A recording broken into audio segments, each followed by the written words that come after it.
Bonjour, mon nom est Sylvain Lafont, PDG de Voquesso.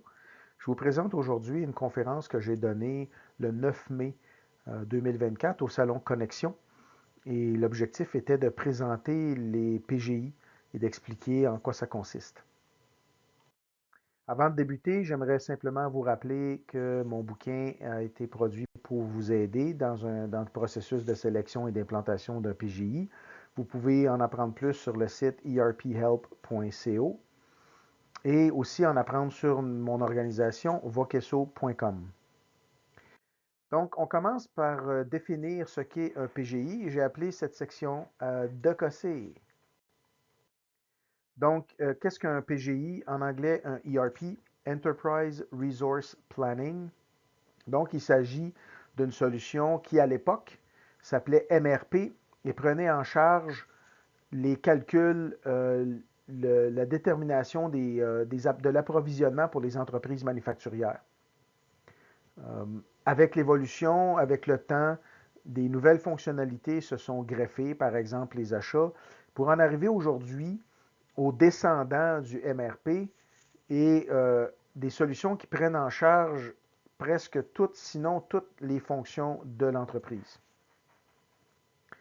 Ces solutions se divisent en 3 strates. Donc, la première strate sont les solutions d'envergure dédiées aux entreprises de classe mondiale, par exemple Pratt Whitney, Hydro-Québec. Et donc, ces solutions-là sont dispendieuses, profondes, complexes à implanter, complexes à adapter ou modifier. Ensuite, vous retrouvez les solutions de deuxième strate qui vont s'adresser à la PME, généralement. Ils sont quand même intéressantes, ces solutions-là, en termes de fonctionnalité, de profondeur, de flexibilité. Ils sont généralement moins dispendieuses que les solutions de première strate, mais demeurent quand même des solutions passablement complexes et complètes. Et donc, c'est un défi à implanter. Et finalement, vous avez les solutions de première strate, où là, on s'adresse plutôt à des plus petites entreprises ou des entreprises en démarrage. Ceci dit, avec le temps, l'évolution des systèmes, les frontières entre les solutions de première, deuxième et troisième strate tendent à devenir de plus en plus floues. Donc, il n'est pas rare, par exemple pour moi dans mon travail, de compétitionner avec des solutions de troisième strate ou encore d'avoir la chance ou le privilège, si on veut, de compétitionner avec des solutions de première strate dans des PME de plus grande envergure où les besoins sont un petit peu plus sophistiqués. Maintenant, on mentionne que les fonctions d'entreprise, la plupart des fonctions d'entreprise sont prises en charge. Alors, quelles sont-elles?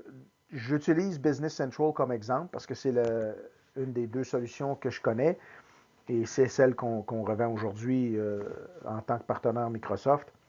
Alors, dans Business Central, vous retrouvez les modules financiers, grand livre, recevable, payable et mobilisation. Module des achats, module des ventes, donc la prise de commande, l'expédition et la facturation. Il y a un petit module CRM pour gérer les relations clients. Il y a un module de planification ou des fonctionnalités MRP et MPS, Materials Requirement Planning et Master Production Schedule, pardon, qui permettent donc de gérer la planification de la fabrication.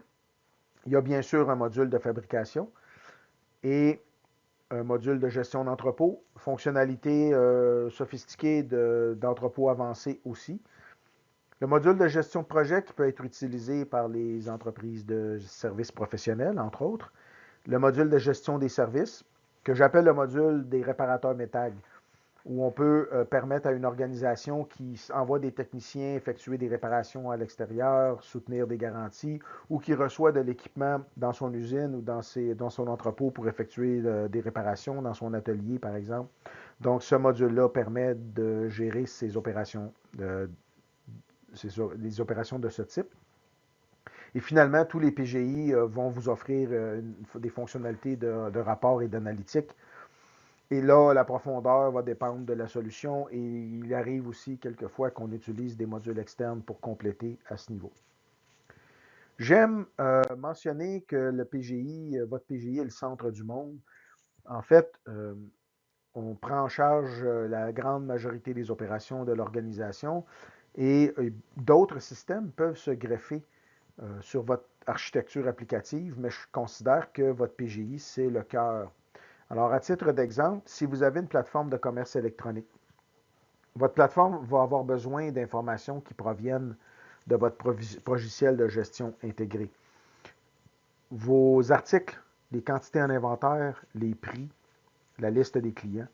En contrepartie, on va saisir des commandes et possiblement créer des factures dans la plateforme de commerce électronique et on va retourner cette information au logiciel de gestion.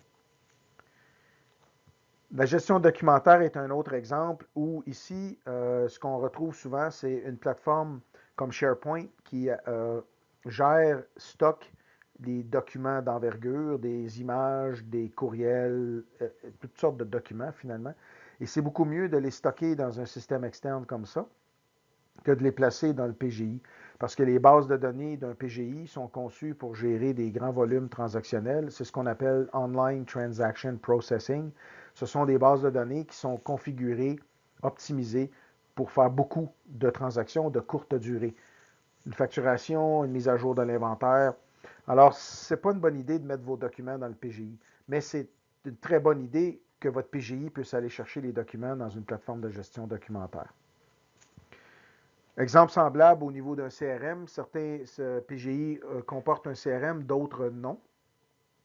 Et même s'il y en a un, des fois, les fonctionnalités ne seront peut-être pas assez profondes ou complètes pour votre organisation. Donc, il n'est pas rare qu'on retrouve une plateforme CRM qui s'ajoute à l'infrastructure applicative et qui va communiquer avec le PGI, un peu comme celle du commerce électronique, pour, bon, quand un contact devient un client, pousser ce client-là dans le PGI, mais aussi être capable de lire les stocks, les prix des articles, par exemple.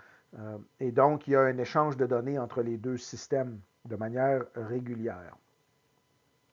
Un PLM est un autre exemple. Un PLM, c'est un Product Lifecycle Management. Donc, c'est une solution qui va gérer le cycle de vie d'un produit.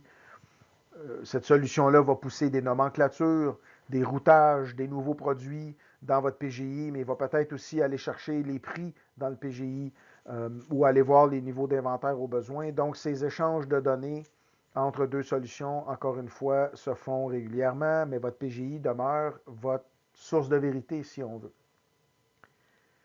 On parle beaucoup d'intelligence d'affaires maintenant avec Power BI et d'autres outils de tableau de bord pour faire des indicateurs de performance et ainsi de suite. Ces fameux tableaux de bord ont besoin d'informations. L'information se trouve généralement dans votre logiciel de gestion intégré parce qu'une grande part des tableaux de bord qui sont réalisés dépendent ou souhaitent présenter de l'information liée aux opérations. Et votre PGI est la plateforme opérationnelle.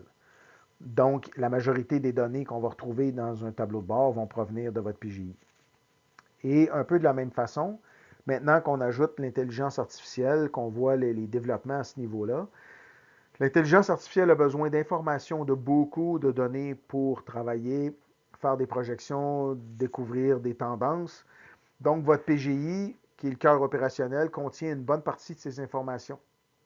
Alors, on va voir des fonctionnalités qui vont s'ajouter dans les PGI pour, par exemple, aider à la projection au calcul ou à déterminer la projection des ventes, calculer les niveaux les paramètres d'approvisionnement, le min, le max, les quantités minimum de stock, ainsi de suite. Peut-être aussi pour aider à déterminer si une facture va être payée dans les délais prescrits en fonction de l'historique de paiement de votre client. Donc, ce sont des exemples d'opérations que l'intelligence artificielle va nous aider à accomplir, mais en toutes circonstances, ça va prendre un volume de données important pour justement faire ces traitements-là. Alors voici comment se termine cette première capsule et maintenant, je vous invite à regarder la deuxième capsule.